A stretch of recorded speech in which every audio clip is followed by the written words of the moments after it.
What does woke stand for? W represents wisdom, contrasting with ignorance born from a lack of knowledge. O stands for open-mindedness, opposing the intolerance that arises from dogmatism and prejudice.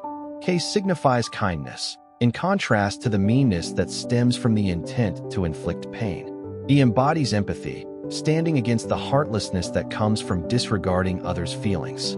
The universe is in a constant state of expansion. Our experiences of pain and suffering are intended to awaken us from denial and indifference, providing us with equal opportunities for self-discovery. We have the free will to choose the light of awareness or to remain in complacency.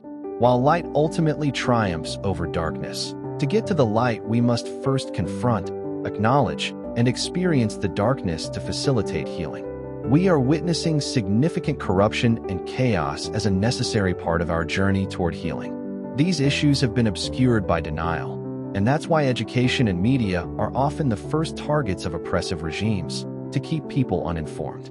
Institutions that prioritize self-preservation over transparency and adaptability will lose public support.